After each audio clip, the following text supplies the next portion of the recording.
கல்யாண வீட்டு இட்லி சாம்பார்னாலே எல்லாருக்கும் பிடிக்கும். அதோட வாசனை தான் ஃபர்ஸ்ட். அந்த அரோமா வந்து ஒரு பொடி அரைச்சி போட்டா மட்டும் தான் வரும். அந்த பொடி எப்படி செய்யலான்னு பார்ப்போம். இதுக்கு நான் கத்திரிக்காய், கேரட், பீன்ஸ் எடுத்திருக்கேன். ஸோ அதெல்லாம் கட் பண்ணி வச்சுக்கோங்க. ஒரு குக்கரில் துவரம் பருப்பு, கொஞ்சம் பாசிப்பருப்பு சேர்த்து வாஷ் பண்ணி எடுத்துக்கோங்க. ஒரு பீஸ் பெருங்காயம் போட்டுக்கோங்க. சின்ன வெங்காயம் முழுசாவே போட்டுக்கோங்க. 2 பச்சை மிளகாய். அடுத்து தக்காளி சேர்த்துக்கோங்க. அந்த வெஜிடபிள்ஸும் சேர்த்துக்கோங்க. சேர்த்து கொஞ்சமாக உப்பு சேர்த்து தண்ணி ஊற்றி வேக வச்சு எடுத்துக்கோங்க.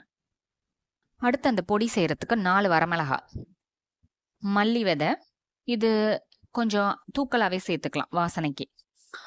அடுத்து கொஞ்சமாக ஜீரகம், கொஞ்சமாக வெந்தயம், கடலைப்பருப்பு, ஒரு கட்டி பெருங்காயம், இது எல்லாத்தையும் சேர்த்து லைட்டாக ஆயில் விட்டு ரோஸ்ட் பண்ணி எடுத்துக்கோங்க. ஒரு வாசனை வர வரைக்கும் ரோஸ்ட் பண்ணிக்கோங்க, கறிக்கிடக்கூடாது.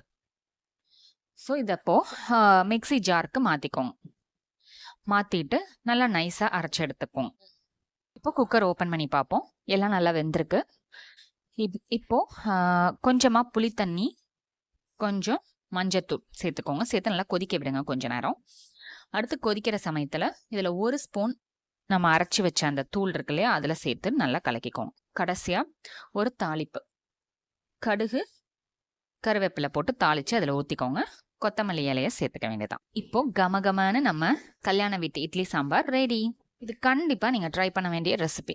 இதை ட்ரை பண்ணி பார்த்துட்டு எப்படி இருந்துச்சுன்னு சொல்லுங்கள். பிடிச்சா லைக் பண்ணுங்கள், ரொம்ப பிடிச்சா ஷேர் பண்ணுங்கள். Thank you, bye bye.